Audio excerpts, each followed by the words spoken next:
Hello everyone and welcome to Orchestras Live's Tea Break series. I'm here today talking to our trainee music leader, Nii Kwartey Owoo, who's been working with Orchestras Live and myself, Becky West, the regional producer North, over the last year and being involved in our projects and training. Welcome, Nii.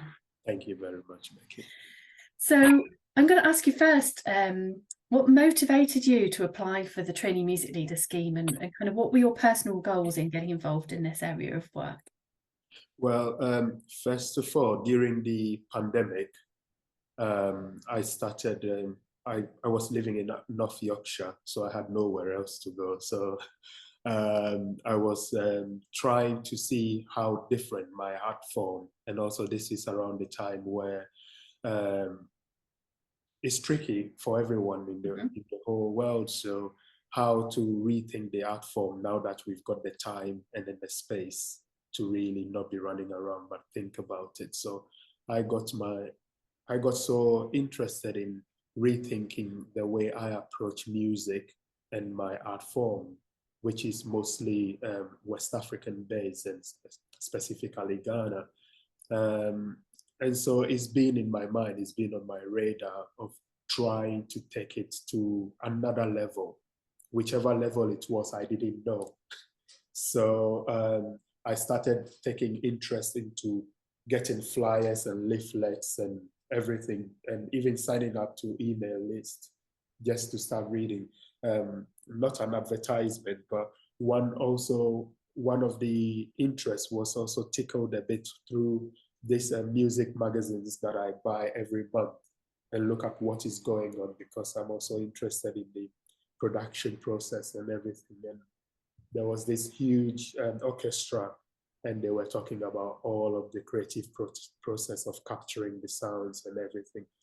And I think I thought that why haven't I, or most people in my field, in African music and traditions, not been approaching things in that way, because it was so interesting for me. And I wanted to even take it much further, because I felt like I had the tools and the knowledge. If other people didn't, maybe this is a way to pave the way for other people to follow. So then I started searching to get in contact with the people. And this was when I got to, I came across the call out. And so when I came across the call out and I read it, it was perfect, because it was one of the call outs that was specifically saying, it's not about, because let me step back a bit. First of all, when you hear about orchestras, and it is something so further apart from my art form. And also I am far away from home, and I don't think that I will fit right in there. So in my head, it was like, who is orchestra? But it even overshadowed the two words music leader. It just blanked it, saying, oh, it's with orchestra. I will be asked about music theory and all that kind of things, where I'm not classically trained and all that. So there was a bit of, shall I go, shall I not go there?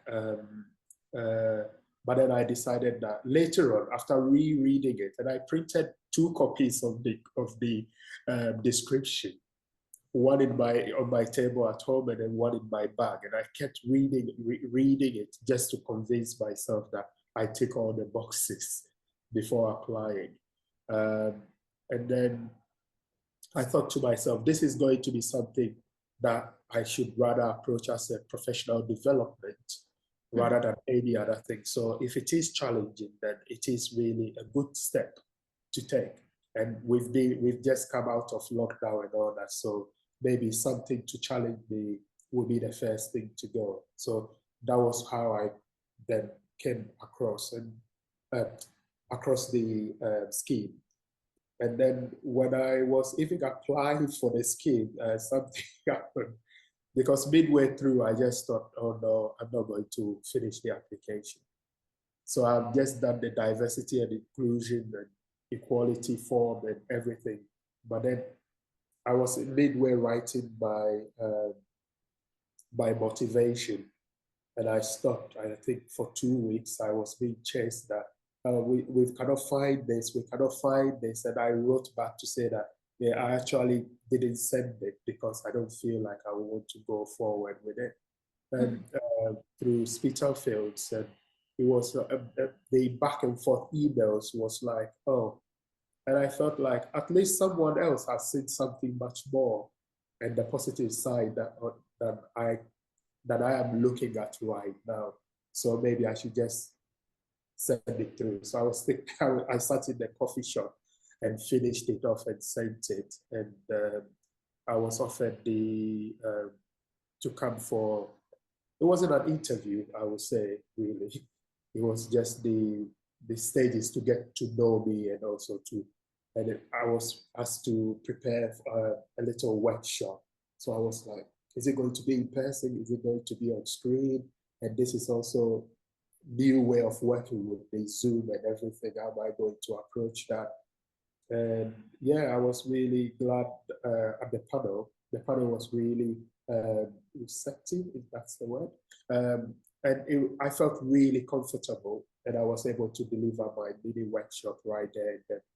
And even along the way, I had to just do some adjustment. But one thing that I took from that particular day was that there's never a perfect planned music delivery session.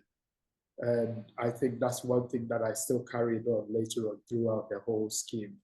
And having to make the adjustment right there and then, and the way it was received, and me coming out feeling that, oh, I've even kind of tried something new. Even if the application wasn't going to go any further, I've really done something new and I'm going to build on it. So that was how I became part of it. And I think that's one of the biggest learning things, isn't it, with being a creative music leader? It doesn't matter where you come from as a musician, because it is about your creativity as a person and as a musician. And for me, like, orchestras have been on this journey in terms of developing their learning and participation work for a long time now. And we learn, and it evolves, and thinking evolves. And I think the more that people have done this work, the more the creativity side of it has grown in importance. And, you know, essentially for me, an orchestra is just a bunch of musicians, a large bunch of musicians performing together and playing together and making music together. And yes, there's traditional ideas and setups around what that is, but in terms of what a contemporary orchestra is now, for me, it's about the people in the room at that moment making music together. And I think that's where the importance of music leadership is for us at Orchestras Live, is about involving lots of different people in that orchestral experience, and ways to bring them in and develop people's confidence and create something really special in that moment.